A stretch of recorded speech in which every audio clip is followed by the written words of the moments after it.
데살로니가 전서 후서 강의 18째 시간 하도록 하겠습니다. 오늘은 데살로니가 후서 3장 6절부터 18절에 있는 말씀 이제 강의를 하면서 데살로니가 후서 강의로 이제 5째 강의인데 전서가 5장, 그 다음에 후서가 이제 3장에서 총 8장이거든요. 그래서 오늘 마지막 강의 하도록 하겠습니다. 3장은 여러분이 잘 아시는 것처럼 데살로니가 전서 후서의 이제 마지막 장이고, 바울이 데살로니가 전서 후서에서 하고자 했던 그 모든 말, 이 모든 걸 이제 다 마치고, 그리고 마지막으로 당부하고 또 자기를 위해서 기도해 달라고 하는 그런 내용이 이제 이 안에 들어있는데, 그 당부하는 그 내용이 상당히 의미가 심장합니다. 그래서 1절에서 4절은 자기를 위해서 이제 기도해 달라는 거, 내게 특별히 하나님의 말씀이 매이지 않고 자유로운 행로를 가질 수 있도록 그렇게 꼭 기도를 해라. 이제 그 얘기를 하고, 이제 우리가 오늘 집중적으로 살펴볼 6절에서 이제 18절 말씀은 분리를 해야 된다. 교회 안에 질서 없이 행하는 그런 사람들이 있으면 반드시 분리를 해야 된다 하는 그 말씀과 함께, 특히 질서 없이 걷는 그런 사람들의 특별한 그런 형태가 게으름을 피우는 사람이라는 거예요. 그래서 이 게으름에 대해서 아주 심각한 그런 그 경고를 우리 성도들에게 주는 그런 내용이 이 안에 들어 있습니다. 이제 우리가 강해를 통해서 이제 보겠지만, 일하는 것이 얼마나 즐거운 것이고, 이 게으름을 피우고 전혀 일하지 않고 남의 일에 간섭하는 것이, 이게 하나님의 성도들 가운데도 그런 사람들이 많이 있다는 거예요. 근데 그런 일이 하나님 보시기에 대단히 좋지 않은 일이다. 그래서 바울이 아주 강조를 해서 거의 한 장을 다 할애해서 질서 없이 걷는 자들, 게으름 피우고 전혀 일하지 않는 사람들, 남의 일에 참견하기 좋아하는 이런 사람들이 있으면 그럼 거기서 떠나야 된다, 분리해야 된다 하는 강력한 권고의 말씀을 우리에게 이제 주고 있습니다. 사실 이런 말씀은 교회에서 거의 듣기 어려운 그런 말씀이에요. 그렇지만 교회에서 이런 강해를 통해서 목사가 하나님의 모든 계획을 다 성도들에게 알려야 되기 때문에 이렇게 순서대로 쭉 하다 보니까 이제 이런 말씀이 나오는 거거든요. 그래서 노동을 한다는 거, 육체적인 일을 한다는 거, 그 다음에 게으름 펴서는 안 된다는 거, 이런 것까지도 하나님께서 이 사도를 통해서 우리에게 하나하나 이렇게 지침을 주신다는 사실을 기억하고, 특별히 일을 할 수 있을 때 저와 여러분이 특히 몸을 써서 이렇게 일을 한다는 거, 이것이 얼마나 기쁜 일인가, 이런 것들도 한번 생각해보는 그런 시간이 되었으면 좋겠습니다. 6절 7절 읽어보니까, 이제 형제들아, 우리 주 예수 그리스도의 이름으로 우리가 너희에게 명령하노니 너희는 질서 없이 걷고 우리에게서 받은 전통대로 걷지 아니하는 모든 형제들에게서 떠나라. 너희가 어떻게 우리를 따라야 할지 너희 스스로 아느니라. 우리는 너희 가운데서 질서 없이 행하지 아니하였다. 이렇게 이야기하면서 요 벌써 두 구절 안에 질서 없이란 말이 이제 2번 이제 나옵니다. 바울이 여러 교회에 이제 서신서를 썼는데, 특별히 데살로니가 교회 이 성도들에게는 사실 너희의 이 믿음의 행위, 사랑의 수고, 그 다음에 소망의 인내, 이런 모든 것들을 볼 때 사실 너희에겐 더 이상 요구할 게 없다, 이렇게 이야기할 정도로 데살로니가 교회는 모델이 될 만한 그런 교회예요. 근데 이 데살로니가 후서를 지금 마감하면서 바울이 당부를 하고 있죠. 왜 당부를 하고 있냐? 데살로니가 교회 안에도 그렇게 좋은 교회고 모델 교회고 칭찬받은 그런 교회인데도 거기도 문제아가 있었다는 거예요. 문제아들이. 그러니까 교회에는 사람이 모여 있기 때문에 저를 비롯해서 다 문제를 일으킬 수 있습니다. 근데 문제를 일으키되 이걸 어떻게 우리가 잘 극복을 해야 될 것인가? 이게 이제 이 땅에 있는 하나님의 사람들의 모임인 이 교회가 잘 처리해야 될 그런 부분이에요. 그래서 많은 사람들이 문제가 없는 교회에 가면 좋겠다, 뭐 좋은 소망이에요. 근데 사실은 문제가 없는 교회는 없어요. 근데 이제 특별히 목사가 문제를 안 일으키면 그러면 다행인 거예요.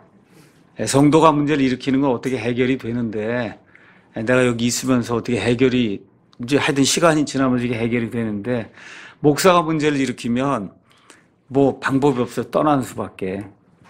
방법이 거의 없습니다. 지금까지 그 사례상. 그래서 교회에 이제 문제가 있는데 이런 것들을 어떻게 잘 처리해야 될 것인가. 그래서 여기 나오는 뭐 일 안 하는 거, 게으름 피우는 거, 질서 없이 행하 이게 꼭 성도들에게만 해당되는 거 아니에요. 목사도 그런 사람이 얼마든지 있을 수 있는 거거든요. 그러니까 목사, 성도 이런 거 전혀 생각하지 말고 하나님을 구원자로 믿는 그런 성도들 가운데 그 가운데도 문제가 있다. 자, 가서 보니까 어떤 문제가 있냐. 질서 없이 걷는다는 거예요. 질서 없이 무질서하게 걸으며 바울의 전통대로 걷지 않는 형제들이 있다는 거예요. 모든 여기 가서 보니까 어떻게 돼 있어요? 걷지 아니하는 모든 형제들에게서 떠나라고 얘기하니까 믿는 사람을 이야기하는 거예요. 구원받은 사람들 가운데도 무질서하게 걷고 바울이 그들에게 전달해 준 이 전통이라고 하니까 자꾸 이게 전통 그러면 우리가 뭐 조상들에게서 물려받은 전통, 이게 사실 이런 걸 전통이라고 많이 이야기를 하잖아요. 그런데 이 바울이 이야기하는 전통은 그런 게 아닙니다. 그 위에 바로 데살로니가 후서 2장 15절 가서 보니까 그러므로 형제들아 굳게 서서 말로나 우리의 서신으로 너희가 가르침을 받은 전통들을 붙들라. 그래서 바울이 말로 가르치고 바울이 편지로 가르치면서 명령한 것들이 전통이라고 이야기하는 거지, 이런 거 이외에 쓸데없는 전통을 교회 안에 만들어 놓으면 그게 사람을 죽이는 거예요. 그게 이제 사람을 죽이는 겁니다.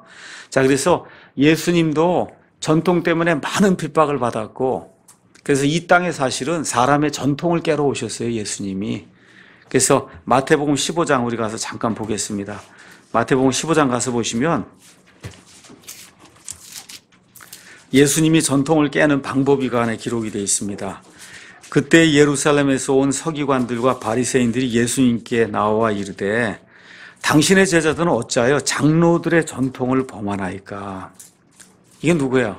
하나님의 전통이 아니라 사람들이 만들어 놓은, 교회 종교 지도자들이 만들어 놓은 전통, 무슨 뭐 칼빈주의 전통이다, 뭐 무슨 웨슬레 전통이다, 이거 안 된다는 거예요. 사람들이 만들어 놓은 전통 안 된다는 겁니다. 그들이 빵을 먹을 때 손을 씻지 아니하나이다. 그렇게 이제 이야기하거늘 그분께서 그들에게 대답하여 이르시되 너희는 또한 어찌하여 너희 전통으로 하나님의 명령을 범하느냐. 하나님께서 명령하여 이르시되 내 아버지 어머니를 공경하라 하시고 또 아버지나 어머니를 저주하는 자는 반드시 죽일지니라 하셨거늘 너희는 이르되 누구든지 자기 아버지나 어머니에게 말하기를 무엇이든 내가 드려 부모님을 유익하게 할 것이 예물이 되었나이다 하기만 하면, 그러니까 부모를 공경하고 부모에게 효도하기 위해서 부모가 나이가 들고 그러면 자식들이 마땅히 돈도 가져다 주고 해서 부모를 공양해야 된다는 거예요. 근데 그거 하기가 싫은 거예요. 그러니까 전통을 어떻게 만들어 놨냐. 거기 가서 보니까 이게 하나님의 예물이 됐다, 고르반이 되었다 그러면 부모를 공경하지 않아도 하나님께 드렸으니까 아무 문제가 없다.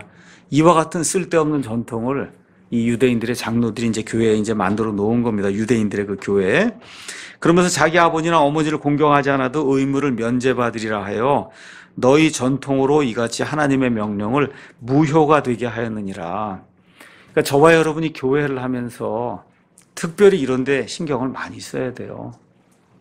우리 교회 안에는 목사나 아니면 무슨 집사회나 아니면 무슨 하여튼 어떠한 그런 그 사람들이 무언가를 하여튼 뭐 좋은 의도로 하려고 그랬을지도 있어요. 그럼에도 불구하고 그게 사람을 죽이는 그런 것들이라고 하면 빨리 철폐해야 돼요. 그러니까 우리가 영혼의 자유를 누리고 신학교회를 한다고 할 때는 사람들이 이렇게 무언가를 만들어서 새로 오는 사람들 억압하거나 뭐 하는 이런 것들, 특히 많은 교회에 이제 가서 보면 교회 오래 다니신 분들이 교회 새로 오시거나 방문하시거나 이런 분들 얼검에는 그런 여러 가지 것들 만들어서 사람들 힘들게 하는 그런 것이 많이 있습니다. 그래서 우리 교회는 특별히 뭐 얼마 되지도 않았지만 우리 형제 자매님들이 참 그런 것에서 좀 자유롭게 정말 새로 오신 그런 분들도 편안하게 믿음 생활하고 무언가 자기의 능력을 이렇게 발휘할 수 있도록 그렇게 이제 배려하는 그런 교회라고 저는 믿고 있고, 근데 혹시라도 그런 게 아니고 사람을 얽어매거나 사람을 어렵게 만드는 그런 것이 교회 안에 남아 있으면 아이들 교육도 그렇고 다 마찬가지예요. 그런 게 남아 있으면 빨리 철폐해야 됩니다. 사람의 전통이 하나님의 말씀 위에 가면 안 된다. 그러니까 바울이 이야기하는 전통은 다시 이야기하지만 바울이 말로 가르쳐 주거나 바울이 글로 보낸 거예요. 하나님의 명령이에요. 그래서 이런 것들 자기가 전해준 그와 같은 그 하나님의 말씀 이거에 위배가 되는 그러한 삶을 사는 이러한 사람들 이런 사람들이 있으면 안 된다. 그래서 지역교회에서 가장 중요한 게 있어요. 저와 여러분이 구원받은 다음에 교회 안 하고 그냥 집에 있으면 큰 문제가 없어요. 그런데 일단 교회를 한다고 하면 가장 중요한 게 뭐냐? 질서가 있어야 돼, 교회에.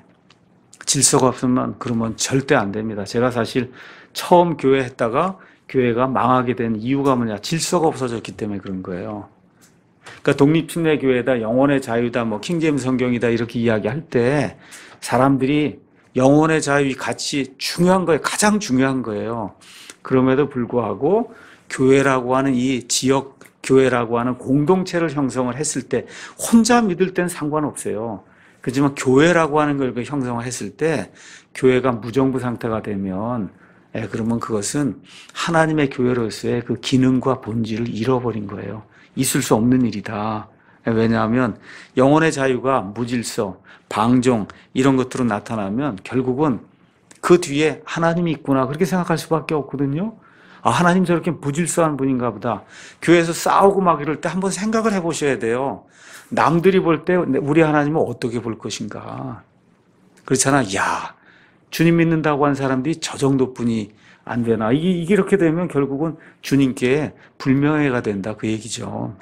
그래서 7절에 가서 보면 바울이 나 스스로 너희 가운데서 하나님의 말씀을 전하고 너희를 가르치고 너희와 함께 있었을 때 내가 어떻게 행했냐. 질서 있게 행했다는 거예요. 질서 있게 행했다. 그렇죠? 자, 우리가 한번 고린도전서 14장 예를 들어 이 방언 주로 가르치는 이런 장들 이런 데 가서 보시면은 하나님이 교회에 여러 선물을 주셨습니다. 특히 지금 여기 고린도 전서 같은 경우는 아직 하나님의 말씀 신약 전서가 완성이 되지 않은 그런 시기에 그러니까 성경이 완성되기 약 35년, 40년 전에 하나님이 말씀을 주신 거예요. 그래서 아직 성경이 없기 때문에 하나님의 말씀을 직통으로 받아서 전달하는 대언자가 있었고 또 하나님의 이 성경 말씀이 완전히 주어지지 않은 상태이기 때문에 그래서 다른 나라 말로 이 하나님의 말씀을 전달하거나 하는 이런 소위 우리가 방언이라고 하는 타언어를 말하는 그와 같은 선물이 있던 그런 때예요. 그런데 너도 나도 다 이거 타언어를 한다 그러고 대언을 한다 그러고 하면 그러면 질서가 깨지잖아요. 그렇잖아요. 그러니까 질서가 깨지니까 하나님이 질서가 깨지면 안 된다고 해서 규칙을 정해 주셨어요. 규칙. 그렇죠? 그래서 심지어 이렇게 얘기하는 거 23절.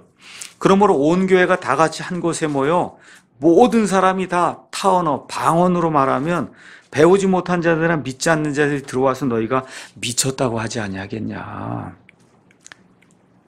그렇잖아요. 근데 이걸 지금 뭐라 그래요? 방언 못하면 구원 못 받았다고 하고 그렇죠? 그냥 애부터 시작해서 노인에 일으키기까지 그냥 주여 삼창 해갖고 방언해야 된다. 이렇게 나오니까 하나님 말씀에 그냥 정면으로 위배가 되는 거예요.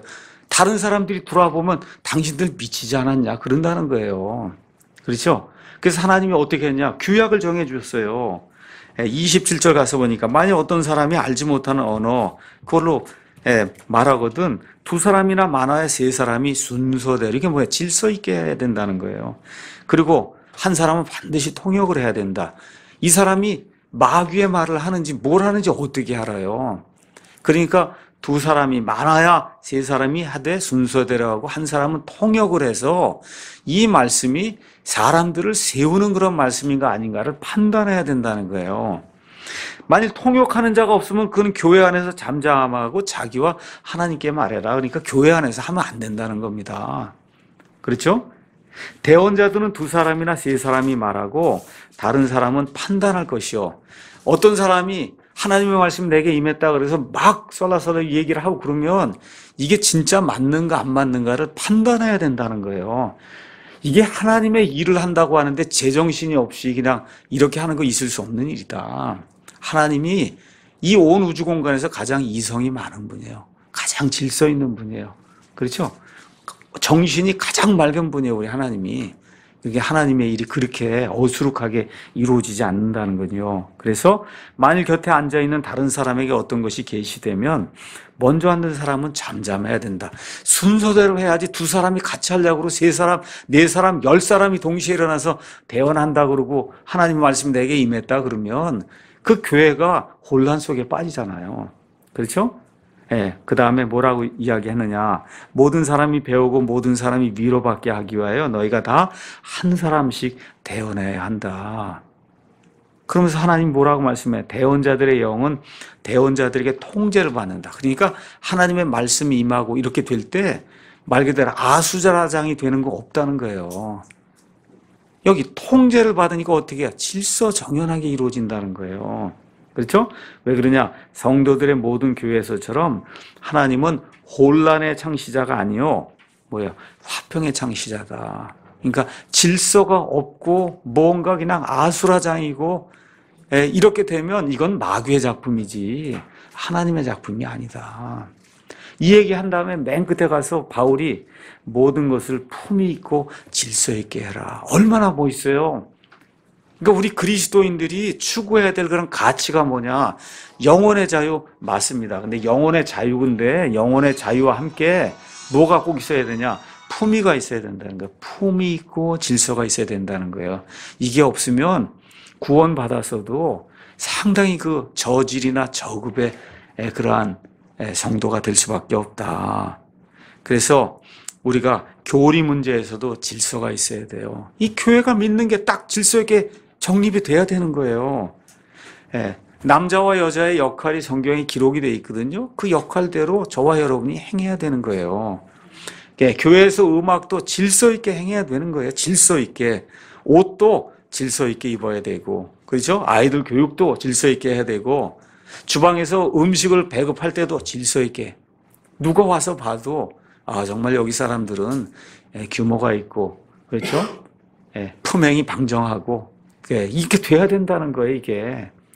이게 하나님이 우리를 성도로 부르신 그런 목적이다. 그래서 바울이 아예 뭐라고 여기서 이야기를 하느냐 하면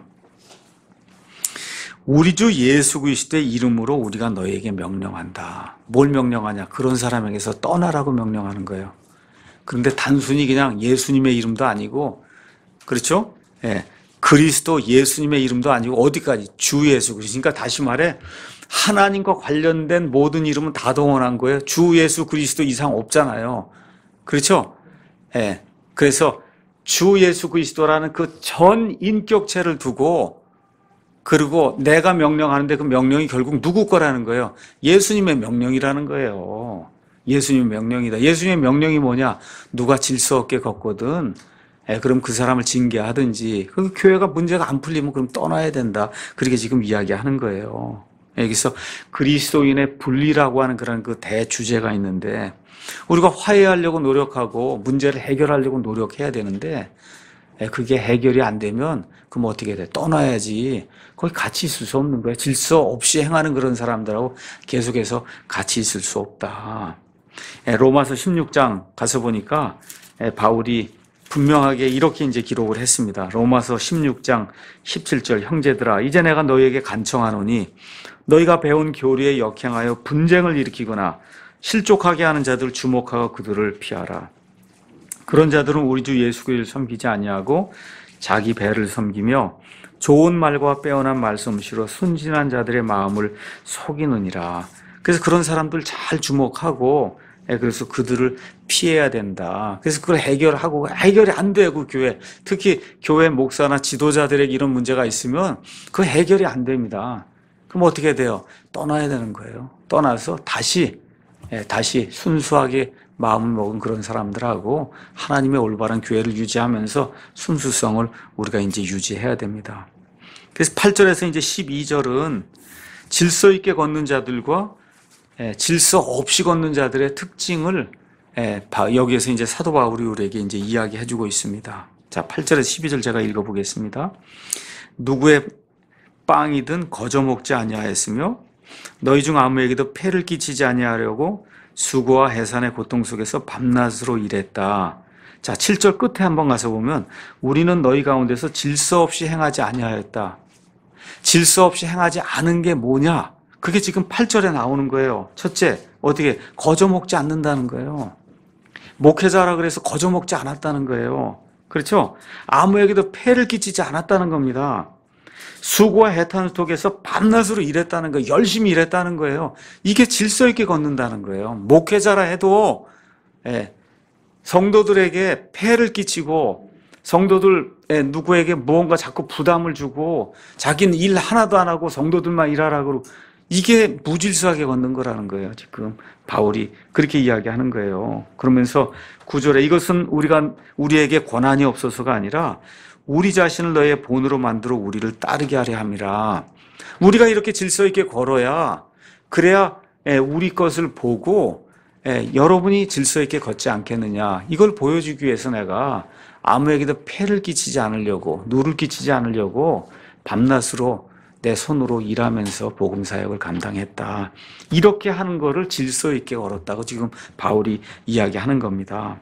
그러면서 10절에 우리가 너희와 함께 있었을 때에도 너에게 이같이 명령하여 누구든지 일하려 하지 아니하거든 먹지도 말라고 하였노. 그러니까 지금 여기 데살로니가 교회의 무질서의 전형은 뭐냐? 일하지 않고 먹고 놀려는 거, 그게 지금 이 사람들의 무질서의 가장 대표적인 행태예요. 왜 그러냐 하면 데살로니가 교회 성도들 가운데 뭐가 퍼졌어요? 주님의 재림이 얼마 안 남았다는 거예요. 이렇게 되니까 이제 뭐 얼마 안 남았는데 무슨 일을 하냐 해서 손 다 놓고 그래서 하던 일 다 그만두고 주님의 재림만, 그냥 구름만 쳐다보는 그런 사람들이 있었다는 거죠. 바울이 아니다, 그런 일을 하면 안 된다 얘기하는 겁니다. 또 11절 우리가 들으니 너희 가운데 질서 없이 걸으며 전혀 일하지 아니하고 참견하기만 좋아하는 자들이 더러 있다 하는도다. 이제 그러한 자들에게 우리 주 예수 그리스도, 또 나오네. 우리 주 예수 그리스도를 힘입어 우리가 명령하며 권면하노니 그들은 조용히 일하고 자기 빵을 먹을지니라. 지금 이렇게 이제 기록이 되어 있습니다. 자, 바울이 강조한 게 있어요. 바울은 어느 면에서 목회자였습니다. 어느 면에서 선교사였어요. 그래서 그럼에도 불구하고 거저 먹지 않았다는 거예요. 폐를 끼치지 않았다. 밤낮으로 수고했다. 우리가 이제 고린도전서 9장, 또 누가복음 10장 7절, 갈라디아서 6장 6절, 디모데전서 5장 17절 18절 가서 보면, 그러면 원래 복음 사역을 위해서 일하는 사람은 복음으로 산다고 예수님도 말씀해 주시고 또 예수님의 이런 사역자들도 우리에게 분명하게 말씀해 줬어요. 그러니까 목회자가 사례비를 받아야 된다? 너무 당연한 거예요. 당연한 거예요. 또 디모데전서, 디모데후서, 목회서신을 가서 보면 이 세상에서 누구를 위해서 일하는 사람도 다 전임으로 해요. 대개 군인, 지금 우리나라는 이제 누구나 다 이제 군대를 이제 남자만 가야 되지만 옛날에는 이제 자기가 군인을 가면 그럼 월급을 받았단 말이에요. 그럼 어떻게 그 주인, 자기를 뽑아준 그 사람을 위해서 전임으로 일하는 거예요. 그냥 풀타임으로 일하는 거예요. 그러니까 사실은 복음 사역을 위해서도 전임으로 일하는 것이 그게 어느 면에서 성경적으로 맞는다고 볼 수 있어요. 베드로도 그렇고 다 전임으로 일했습니다. 전임. 그런데 이 전임 사역 한다고 하는 게 방종의 도구가 되면 안 된다는 거죠. 우리 한국 목사님들은 대단히 불쌍해요. 사실은 이 세상에서 그렇게 많이 혹사 당하는 사람이 별로 없어요. 한번 생각해보세요. 일주일에 7번 새벽기도 해야죠. 주일날도 뭐 큰 교회 목사님 5번, 6번 설교해야죠. 수요일날 해야죠. 신방해야죠. 병든 사람 이렇게 많이 이거 돌아가면서 이렇게 뭘 하려고 하니, 그러니까 어때요? 말씀이 부실할 수밖에 없는 거예요. 설교 말씀이 부실할 수밖에 없는 거예요. 그게 뭐 책을 보고 생각할 수 있는 여유가 있어야 그래야 뭐 설교를 준비할 거 아닙니까? 그러니까 교회가 다 그렇게 만들어 놓은 거예요. 하나님이 그렇게 한 게 아니라 교회 전통이 그렇게 만들어 놓은 거예요. 미국의 목사님들 그렇게 하지 않아요. 우리하고 똑같아요. 주일에 오전, 오후, 그 다음에 주중에 한 번, 그렇게 3번 3번 모임 갖는 거예요. 그게 정상인 거예요. 그게 정상이고 일주일에 10번 이상 집회하고 뭐 설교하고 그러니까 그게 비정상이에요. 그게 비정상. 우리나라가 지금 비정상적인 그런 교회를 지금 하고 있는 겁니다. 자, 이런 가운데 우리 한국에 이제 독립교회가 이제 형성이 돼서 저희와 같은 이런 독립침례교회가 이제 생겨나고 있어요. 그리고 독립교회 특징이 뭐예요? 일반 교회와 달리 어떻게 해요? 일주일에 주일 오전, 오후, 그 다음에 주중에 한 번 이렇게 모이는 3번 정도 이렇게 모이게 됩니다. 다른 거 모임이 별로 없어요. 근데 이거를 잘 이용을 해서 개인의 경건, 또 개인의 독서, 또 성도들과의 상담, 또 특별히 교회에서 목회자가 가장 신경을 써야 될 것이 주일 설교예요. 주일 오후에 진행될 하나님의 말씀을 잘 대언하는 거예요. 그래서 어떤 사람이 이야기했듯이 목사는 설교만 잘하면 그럼 모든 문제가 해결이 된다 그렇게 이야기할 정도로 사실 우리 이 목회자가 있는 그런 교회, 설교자가 있는 그런 교회에 와서 예배를 드린다고 할 때는 어쩔 수 없어요. 목회자의 설교가 좋아야 그래야 성도들이 평안한 거예요. 그렇잖아요. 일주일 동안 어려움 그럼 겪고 각종 문제를 안고 그러고 왔는데 그렇잖아요. 지금 이 자리에 목회자가 서서 하나님 말씀을 대언하고 있는 거잖아요. 그렇죠? 사람의 얼굴을 제가 보지 않습니다. 저 사람이 돈이 많은지 뭔지 그런 거 생각하지 않고 하나님께서 이렇게 말씀하신다라고 꾸짖기도 하고 그렇죠? 어떨 땐 격려하기도 하고 같이 울기도 하고 이렇게 하면서 지금 목회를 하는 거예요. 그러니까 어느 면에서 교회 생활, 특히 이제 성도들도 마찬가지고 목사도 마찬가지고 가장 핵심이 되는 게 설교라고 볼 수 있거든요. 그러니까 독립침례교회 이런 목사들은 시간이 굉장히 많아요. 일반 다른 교회 이런 목사들보다 뭐에 신경을 많이 써야죠. 읽는 것과 설교를 어떻게 잘해야 될 것인가를 남편과 아내가 애를 쓰며 수고하고 거기에 많은 시간을 들여서 공을 들여야 돼요. 그래 들을 것이 있는 그런 설교를 하고 또 들리는 그런 설교를 해야 그래야 성도들이 편안하고 하나님의 교회가 성장할 수 있어요. 다시 말해서 들리는 설교를 해야 돼요. 들어주는 설교가 아니라 들리는 설교를 해야 된다. 그걸 하기 위해서 애를 써야 돼요. 다시 말씀드립니다. 애를 써야 돼요. 그래서 내가 어떻게 설교하고 있는가도 시간이 많으니까 그렇잖아요. 일반 교회 목사는 하고 싶어도 못해요. 시간이 없어요. 자기 그걸 이렇게 반추해보고 해볼 수 있는 시간의 여유가 없어요. 그러니까 목사가 자기가 설교한 것도 들어보고 아내와 함께 이야기도 해보고 설교하는 그런 책들도 읽고 그렇죠. 계속해서 노력을 해야 그래야 본인에게도 유익이 되고 이왕 목사를 하는데 그렇잖아요. 이왕 목사를 하는데 설교도 잘하고 성도들도 잘 목양을 한다는 그런 소리를 들어야 좋은 거 아닙니까? 그렇죠? 그 일을 하기 위해서 부단히 노력해야 된다. 그래서 이 목사에게 많은 시간이 이렇게 주어진 것을 그걸 방종의 기회로 그렇게 삼으면 안 된다는 거예요. 그냥 끼리끼리 모여갖고 쓸데없는 얘기들만 그냥 잡담하고 안 된다는 거예요. 그런 거 있을 수 없는 일이다. 바울이 그게 무질서하게 걷는 거다. 지금 그렇게 이야기하는 겁니다. 자, 목회자는 꼭 바울처럼 일하면서 목회해야 될 그런 필요는 없어요. 그러니까 바울의 경우는 예외의 경우예요. 예외. 바울은 일하면서 했어요. 그 목적이 뭐냐?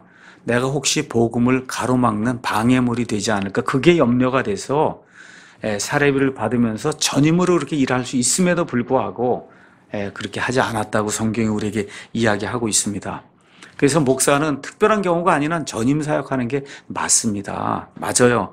근데 제가 부탁을 드린 거 여기 바울도 부탁하는 것처럼 거저 먹지 않으려고 그래야 되고 성도에게 폐를 끼치지 않으려고 노력해야 되고 그 다음에 또 어떻게 해야 돼요? 그렇게 하기 위해서 밤낮으로 내 자신이 수고하는 그런 모습을 보여야 된다. 한국교회 많은 목회자들의 문제가 뭐냐? 할 게 없으니까 목회를 하는 거예요. 대학교 못 가니까 신학교 가는 거예요. 이게 한국교회의 가장 큰 문제예요. 다른 게 문제가 아니고 제 때도 마찬가지고 공부 못하면 신학교 가는 거예요. 이게 이렇게 하니 거기서 좋은 그런 교회가 생기고 이거 한다는 것 자체가 거의 불가능한 겁니다. 그래서 유명한 스펄전 목사님이 뭐라고 얘기했냐? 세상에 다른 일을 할 수 있고 잘할 수 있거든. 그럼 목회를 하지 말라 그랬어요. 그 얘기도 하고 또 뭘 얘기했냐. 세상에 모든 다른 일 많잖아요. 그런 일에 유용한 사람이 아니면 목회자가 되지 마라. 다시 말해 목회자가 된다고 하면 은행 가서 돈 센다 그것도 잘해. 그런 것도 잘할 수 있는 사람이 목회자 되는 거예요. 그것도 못하고 다 못해 세상 일은. 그런 사람이 목회자가 되면 안 된다는 거예요. 의사가 돼도 훌륭한 의사가 될 수 있는 그런 사람이 목회자가 돼야 된다. 엔지니어가 돼도 훌륭한 엔지니어가 될 수 있는 그런 사람이 목회자가 돼야 된다. 할 게 없으니까 목회자가 되고 공부 못하니까 목회자가 되고 안 된다는 거죠. 이게 우리나라 교회의 가장 큰 병폐다. 지금 바울이 얘기하는 게 그게 뭐야? 무질서하게 걷는 거라는 거예요. 무질서하게 걷는 거다. 그래서 바울이 내가 왜 이렇게 했느냐? 9절에 나와 있는 것처럼 성도들이 본을 받도록 하기 위해서 그렇게 했다. 우리 그 옆에 데살로니가 전서 2장 말씀 가서 보겠습니다. 2장 9절에서 10절. 거기 가서 보니까 형제들아 우리의 수고와 해산의 고통을 너희가 기억하나니 우리가 너희 중에 아무에게도 폐를 끼치지 아니하려 하였으므로 밤낮으로 수고하며 너희에게 하나님의 복음을 선포하였노라. 믿는 너희 가운데서 우리가 얼마나 거룩하고 옳고 흠 없이 처신하였는지에 대하여는 너희가 증인이요 하나님도 그러하시도다. 바울이 이야기를 한 다음에 놀라운 말씀이 그 다음에 기록이 돼 있어요. 13절. 이런 까닭에 우리가 또한 하나님께 끊임없이 감사를 드리면 너희가 우리에게서 들은 하나님의 말씀을 받을 때 그것을 사람들의 말로 받지 아니하고 하나님의 말씀으로 받았기 때문이다. 잘 보셔야 돼요. 목사가 여기 서서 내 말하는 거 지금부터 하나님의 말로 들으라고 강압적으로 그거 얘기한다고 듣는 게 아니에요. 먼저 어떻게 했어요? 본이 되려고 노력을 하니까 그 결과가 뭐예요? 저분이 얘기하는 거면 저건 하나님의 말씀이구나 하고 신뢰하고 성도들이 들었다는 거예요. 이런 선순환 구조가 돼야지 목사가 여기 나와 있는 것을 폐를 끼치고 일도 하나도 안 하고 이러면서 하면서 이 자리에 서서 뭐라고 얘기해요? 지금부터 내가 얘기하는 건 하나님 말씀이니까 내 말을 들어라. 이건 악순환이잖아요. 그렇죠? 이런 악순환의 구조로 나아가면 절대 교회가 성장하지 않아요. 성도들의 기쁨이 없어요. 목사가 먼저 열심히 최선을 다해서 일을 하게 될 때 저런 목사의 말이면 저거는 신뢰할 수 있겠구나 하게 될 때 거기 가서 있는 것처럼 너희가 하나님의 말씀을 내가 전달한 그 말씀을 이렇게 받을 때 그걸 사람의 말로 받지 아니하고 하나님의 말씀으로 받으니까 진실로 그러하도다. 그러니까 그 결과가 어때요? 그 말씀이 또한 믿는 너희 안에서 효력 있게 일했다는 거예요. 순서가 이런 방향으로 진행이 돼야 그래야 이게 선순환의 구조를 가지면서 교회가 성경적인 그런 의미에서 부흥을 할 수 있는 거예요. 이런 것 이외에 인위적으로 뭐 음악을 하고 뒤로 넘어뜨리고 이런 거에서 무슨 인위적인 부흥이 이거는 다 가짜고 이거는 결국은 다 악순환으로 빠져서 하나님 떠날 것과 같은 사람들이 행할 그런 일이라고 성경이 우리에게 이야기하고 있는 겁니다. 자, 그런데 또한 여기서 제가 바울의 사례를 들어서 목회자에게 사례비를 주면 안 된다. 이것도 또 하나의 무질서입니다. 알겠죠? 네. 이건 특별한 케이스예요. 특별한 케이스. 특별 케이스를 일반화하면 안 된다는 거예요. 그러니까 성도들도 이런 것들을 잘 판단하고 목회자도 이런 것들 잘 판단해서 서로가 다 잘 판단하면 평안함이 있잖아요. 그렇죠? 이렇게 되는 교회가 되도록 우리가 이제 노력을 해야 됩니다. 자, 성경의 권고는 뭐냐? 우리가 너희와 함께 있었을 때에도 너희에게 이같이 명령하여 누구든지 일하려 하지 아니하거든 먹지도 말라고 하였노라. 이게 쭉 얘기하면서 여기 가서 보면 일하는 얘기가 나오는데 여기 나오는 일은 특별히 다 뭐 육체적인 일이에요. 바울이 어떤 일을 했어요? 천막 만든 일을 했잖아요. 뭐 컴퓨터 하우스 이것만 한 게 아니라 천막 만든 일을 했어요. 말 그대로 육체 노동을 했단 말이에요. 여러분이 창세기 가서 보시면 사람이 죄를 짓기 전에 육체 노동을 하고 살았어요. 뭘 했어요? 하나님이 주신 정원을 가꿨잖아요. 그렇죠? 그럼 뭐 다 육체 노동을 한 거예요. 노동을 한 거예요. 그래서 노동이라고 하는 거, 육신적으로 이렇게 뭐 수고하고 하는 것 자체가 처음엔 선한 것이었어요. 근데 나중에 죄가 들어온 이후에는 사람이 땀을 흘리고 노동하는 것 자체가 어느 면에서 사람에게 떨어진 그와 같은 심판의 결과가 이제 된 거예요. 그럼에도 불구하고 노동의 본질은 사실은 저주가 아니에요. 사람을 사람답게 만드는 게 그게 노동의 본질이에요. 사람은 일하는 그런 존재로 하나님 만들어 놨어요. 하나님의 형상대로 창조가 됐는데 하나님은 일하시는 분이에요. 일하시는 분. 그게 사람은 일하는 존재로 태어났기 때문에 일이 있다는 게 얼마나 감사한 건가. 저와 여러분이 힘들어도 늘 하나님께 감사해야 됩니다. 일을 할 수 있다는 거. 그게 사람의 본질이고 사람의 의무이고 사람의 특권이에요. 지금 바울이 계속 얘기하는 거예요. 일해야 된다. 육체 노동을 해야 된다. 일해야 된다. 그래서 이 구약 성경에 가서 보시면 일주일에 엿새 동안은 열심히 일하고 일곱째 날은 하나님의 안식일이니까 이제 쉬어야 된다 해서 하나님이 6일 일하고 하루 쉬는 그와 같은 구조로 이 세상의 시스템을 사람을 위해서 만들었어요. 그래서 일도 열심히 하되 일주일에 하루 정도 쉬는 것이 좋다. 지금 우리가 이제 보통 이틀 쉬고 이제 하는데 그건 뭐 여러분 사회가 이제 변화가 되니까 그거 이제 따라서 우리가 이제 하면 됩니다. 그래서 어찌됐든 열심히 일하는 것이 하나님을 기쁘게 하는 거다. 세상 일도 마찬가지예요. 그래서 성도나 목사나 다 부지런히 일해야 돼요. 그래서 잠언을 우리가 많이 읽어라. 특히 아이들 보고 잠언을 많이 읽어라. 이 세상에 가장 지혜로운 대왕이라고 하는 솔로몬이 잠언 6장에서 이렇게 이제 이야기합니다. 잠언 6장에 이런 내용을 우리가 한번 좀 기억을 하면 좋을 것 같아요. 잠언 6장 6절에서 11절. 너 게으른 자여, 개미에게 가서 개미의 길들을 깊이 살펴보고 지혜로운 자가 되라. 개미는 인도자도 없고 감독도 없고 치리자도 없으되 여름에 자기의 먹을 것을 예비하여 수확 때에 자기 양식을 모으느니라. 오 게으른 자여, 내가 어느 때까지 자려느냐? 내가 어느 때에 잠에서 일어나려느냐? 좀 더 자자, 좀 더 졸자, 손을 모으고 좀 더 자자 하면 내 빈궁이 여행자같이 내 궁핍이 군사같이 갑자기 이른다는 겁니다. 그렇죠?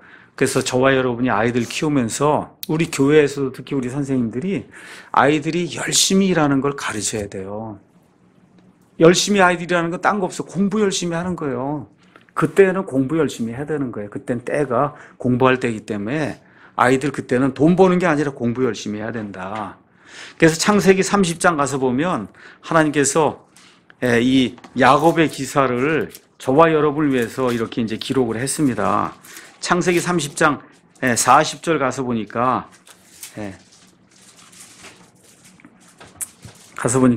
이렇게 이제 기록이 되어 있습니다.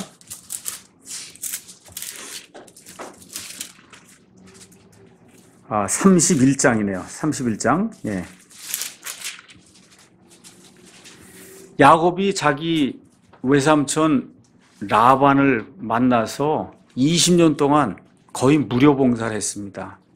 두 아내를 얻기 위해서 한 아내당 7년씩 그거 하고 그다음에 자기 재산을 얻기 위해서 6년 이제 일을 총 20년을 일을 했어요. 이 속임수의 대가가 완전히 속임수의 그 더 고수를 만나갖고 그래갖고 아주 20년 동안 죽도록 고생한 내용이 지금 이 안에 이제 기록이 돼 있어요. 근데 어느 정도 죽도록 고생을 했느냐. 40절에 내가 이와 같았으니 곧 낮에는 갈증이 밤에는 서리가 나를 쇠약하게 하고 내 눈에서 잠이 떠났나이다. 그러니까 우리 남자들이 이러한 결심을 하고 가정을 꾸려야 된다. 이게 우리 남자의 본분이에요. 그래서 우리 아이들에게 가르쳐야 돼요. 우리 남자아이들이 이렇게 해야 된다. 이게 하나님의 사람이 이런 일을 해야 된다. 그러니까 복음사역을 해도 이렇게 해야 되는 거 여기 있는 것처럼 어떻게 낮에는 갈증이 밤에는 소리가 나를 쇠약하게 하고 내 눈에서 잠이 떠났다고 할 정도로 열심히 설교할 거 준비하고 성경 공부할 거 가르치고 준비하고 무언가 성도들 위해서 열심히 해야 되고 성도들도 마찬가지죠. 그렇죠? 목사뿐만 아니라 가정을 위해서 교회를 위해서 하나님의 사업을 위해서 최선을 다해서 이렇게 하는 것이 하나님의 뜻입니다. 그래서 성경을 한번 일하는 그런 구조에서 성경을 한번 보면 하나님의 사람 중에 게으른 사람 하나도 없었어요. 한번 보세요. 창세기부터 쭉 나오는 요셉, 모세, 모세도 양치다가 하나님 만나잖아요. 그렇죠? 다윗도 양치다가 하나님 만나잖아요. 예레미야 한번 가서 보세요. 그날 그 40년 동안 그 생활이 그 안에 들어있는데 얼마나 부지런하게 하나님의 일을 지금 하고 있는가. 그렇죠? 그 다음에 이제 바빌론 포로 생활 이후에 에스라가 이제 이 바빌론 땅에서 돌아와서 이 사람들을 하나님의 말씀 안으로 이끌기 위해서 얼마나 노력하는가. 그죠? 부지런하게. 또 우리 다니엘서 읽어보세요. 거기 그 유다 땅에서 잡혀온 그 포로 아이들과 특히 이 다니엘이라는 사람이 얼마나 부지런하게 하나님의 말씀을 위해서 일하는가. 뭐 그거 신약으로 넘어와서 그냥 예수님 한번 보시라고요. 예수님 보시면 쉴 새 없이 일하시잖아요. 그죠? 쉴 새 없이 일하세요. 바울과 디모데 말할 것도 없고요. 예수님이 제자를 삼는데 마태 어디서 해요? 세금 받는 창구에서 데리고 가잖아요. 열심히 일하고 있는 걸. 베드로, 야고보, 안드레 다 어디서 데리고 가요? 열심히 고기 잡이 하는데 거기 가서 데리고 가잖아요. 그렇죠? 노는 사람 안 쓰세요, 하나님이. 그러니까 할 거 없이 목사 되는 거 그거 잘못된 거예요. 이 세상 일에도 열심히 하는 가운데 하나님의 부르심이 있을 때 그 사람이 목회를 해야 그래야 본인도 평안하고 가정에도 평안하고 그렇죠? 모든 사람을 평안하게 만드는 그런 목회를 할 수 있는 겁니다. 그래서 이거를 조금 확대를 하면 올바른 기독교가 들어가면 그 국가나 사회는 번영하게 돼요. 왜냐하면 일을 즐거움으로 여기는 그런 사회 풍토가 이렇게 형성이 되거든요. 일 근면하게 일하고 부지런히 일하고 그렇죠? 남을 섬길 줄 알고 하는 그런 풍토가 자연히 형성이 되는 거예요. 그래서 영국과 미국 이런 나라가 강성하게 된 거예요. 네덜란드가 강성하게 된 거예요. 올바른 기독교가 그들에게 처음에 들어갔기 때문에. 그렇지 않은 이탈리아, 스페인, 포르투갈, 필리핀, 남미 뭐예요? 그런데 그런 거 들어가면 그 나라가 힘듭니다. 힘들어요. 백성을 무지 가운데 넣거든요. 일 안 하도록 배우지 않고 그저 종교 시스템이 하려는 대로 하는 그런 사람을 만드는 그런 국가들이 있단 말이에요. 이런 국가에 살면 불행해지는 거예요. 그래서 이 땅에는 퍼펙트한 그런 국가가 없습니다. 그럼에도 불구하고 사람들이 만든 국가 가운데 그래도 가장 좋다는 게 미국이잖아요. 그렇죠? 왜 그래요? 기독교가 들어갔기 때문에 그래요. 우리나라도 한번 생각해 보세요. 지금부터 100년 전에 기독교가 들어오기 전에 우리나라하고 기독교가 들어온 이후에 우리나라가 얼마나 달라지는가 한번 보세요. 교육, 의료, 그렇죠? 남녀 평등, 뭐 질서 지키고 하는 이런 모든 일들, 그렇잖아요. 이런 모든 게 기독교가 들어가게 될 때 올바른 예수 그리스도가 들어가면 사람을 계몽을 해요. 바꿔놓습니다. 질서 있는 사람으로 바꿔놔요. 이러한 일들이 예수 그리스도에게 영향을 받은 그런 사람들에 의해서 사회에 퍼질 수밖에 없다. 일단 이런 거 좀 기억을 하면서 그러면 교회도 구제해야 되지 않습니까? 구제 대상이 있어요. 구제 대상이 뭘로 한정이 되냐? 일을 할 수 없는 사람에게로 한정이 되는 거예요. 누구를 도와야 된다. 일 다 할 수 있는 사람은 도우면 안 되는 거예요. 그건. 피치 못할 그런 사정이 생겨서 일을 할 수 없는 그런 경우에 교회가 구제를 하는 거예요. 교회가 구제를 하는 거다. 자, 이 모든 말씀을 이제 마치면서 이제 13절에 이제 이런 말씀을 이제 합니다. 자, 이렇게 열심히 이제 하나님의 말씀들 이제 대로 따라서 살려고 하다 보면 그러면 낙심하는 그런 일이 생길 수 있다는 거예요. 그래서 13절에 그러나 형제들아 너희는 잘 행하는 가운데 지치지 말라. 이게 무슨 얘기냐? 우리가 킹제임스 성경도 들고 바르게 해야 되겠다 그러고 영혼의 자유도 추구하고 교회도 질서 있게 운영하고 뭐 이렇게 하려고 하는데 안 되는 경우도 있거든요. 우리 같이 어떻게 정말 하나님의 극진한 은혜를 입어서 교회가 이렇게 되는 교회도 있지만 그렇게 열심히 하려고 그러는데도 안 되는 데도 있을 수 있잖아요. 그게. 근데 잘 해나가는 가운데 낙심하지 마라. 바울이 다시 한번 성도들의 삶 속에 꼭 기쁨만 있는 거 아니다. 사람들에게 공통적으로 있는 시험은 우리 믿는 사람들에게 다 온다고 고린도전서 10장, 11장이 우리에게 이야기해주고 있거든요. 특별히 이렇게 분리해서 올바른 것을 추구하고 그렇게 살려고 하면 어려움이 다가온다고 이야기해요.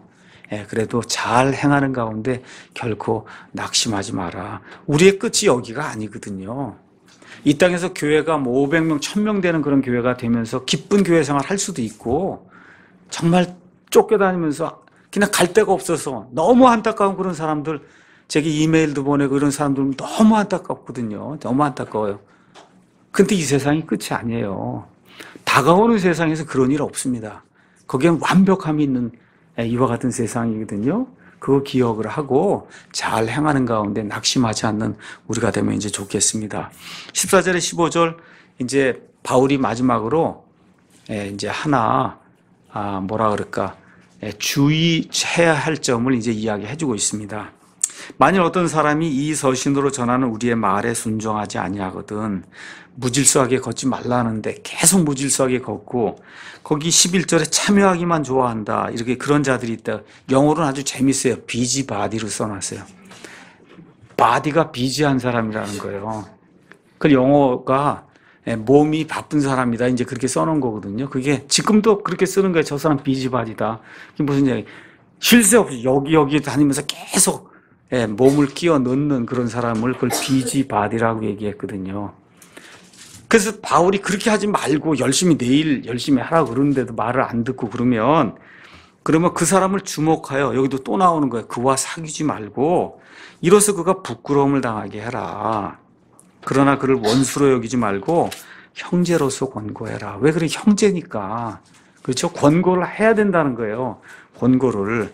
그래서 우리 예수님도 마태복음 18장 15절에서 20절 가서 보면 형제가 범법을 하면 그러면 권면해야 된다는 거예요. 먼저 본인이 가고 안 들으면 두세 사람이 같이 가고 안 들으면 온 교회가 얘기하고 그러고도 안 들으면 그때는 출교를 해야 된다. 그렇게 이야기했거든요.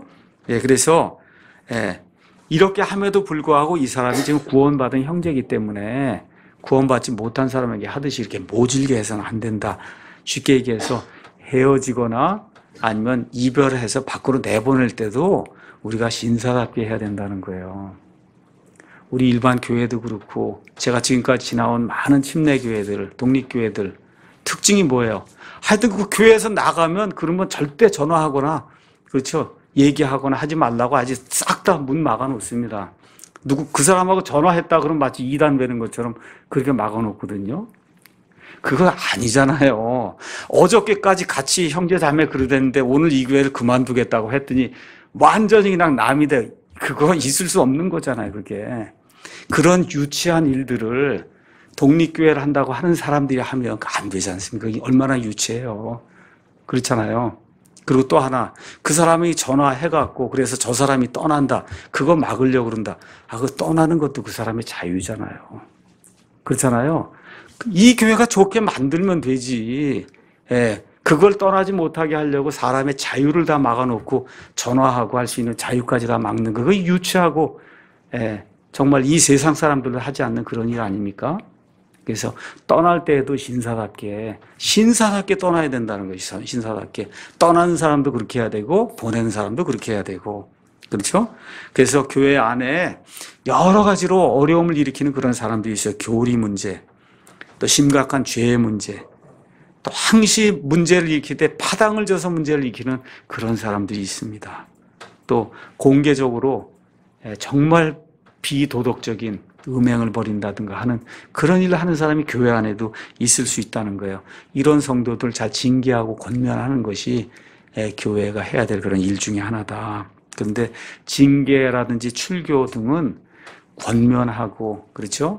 다시 한번 토닥거리고 좀 얘기하고 권유하고 이게 다 얘기해도 그래도 안 되면 맨 마지막 조치가 징계와 여기 출교지. 그냥 뭐 하나 죄지면 출교하고 그러면 목사부터 시작해서 남아있을 사람이 없어요. 그러니까 그런 건 아니다. 사랑으로 하되 해야 할 건 하는 거예요. 하되 맨 끝에 정말 듣지 않으면 그때는 어쩔 수 없이 징계하고 출교해야 된다. 왜 그러냐? 남아있는 사람을 보호하기 위해서. 다른 거 아니에요. 이 한 사람 때문에 남아있는 사람이 너무 큰 피해를 보기 때문에 어쩔 수 없이 출교하고 징계를 이제 하는 겁니다. 이제 평강의 주님께서 친히 모든 방법으로 항상 너에게 평강을 주시기를 원하노라. 주께서 너희 모두와 함께 하시기를 원하노라. 제가 여러분에게도 같은 기원의 말씀을 드립니다. 예수님 믿으면 평강이 있어야 돼요. 평안, 화평이 있어야 됩니다. 바울은 내 손으로 써서 문안하노니 이것은 모든 서신에 있는 증표이므로 내가 이렇게 쓰노라. 그래서 여러분이 로마서 16장 22절, 고린도전서 16장 21절, 골로새서 4장 18절 이런 데 가서 보면 바울이 서신을 마감하면서 거의 비슷한 이런 말. 그래서 로마서 같은 경우도 더디오라고 한 사람이 로마서 16장을 다 기록하고 맨 끝에 바울이 인사말만 기록을 했어요. 그런 방식으로 사도 바울의 서신이 대부분 기록된 것이 아닌가 이렇게 이제 우리가 볼 수가 있습니다. 우리 주 예수 그리스도의 은혜가 너희 모두와 함께 있기를 원하노라. 아멘. 예, 이걸 통해서 지난 한 18시간에 걸쳐서 데살로니가 전서, 그 다음에 후서 총 8장에 대해서 이제 하나님의 말씀을 강의했습니다. 데살로니가 전서, 후서는 특별히 주의 날, 특별히 휴거, 그 다음에 재림, 그 다음에 부활, 그렇죠? 또 예수님 오시기 전에 세상의 징조, 적그리스도가 행하는 일, 이런 것들에 대해서 성경에 나와 있는 그 어떤 책보다도 더 리얼하게 이런 모든 것들을 알려주는 아주 귀중한 그런 말씀입니다. 시간이 되실 때 이런 모든 말씀을 한번 기억을 하면서 이제 18번을 들었으니까 데살로니가 전서 후서는 사실 1시간이면 다 읽을 수 있는 거예요. 한번 시간을 내셔서 1장부터 시작해서 5장, 그 다음에 1장부터 해서 이 3장, 총 8장을 시간을 쭉 내서 정말 목회자는 어떤 사람이고 성도는 어떤 사람이고 하나님 말씀을 어떻게 받아야 되고 어떻게 우리가 수고하고 어떠한 소망을 가지고 그렇죠? 휴거가 일어날 때 어떤 일이 발생하고 이런 모든 것들을 이렇게 쭉 생각을 하면서 한번 쭉 읽어보시면 저와 여러분 모두에게 큰 유익이 될 줄로 믿습니다. 예, 여기까지 하겠습니다.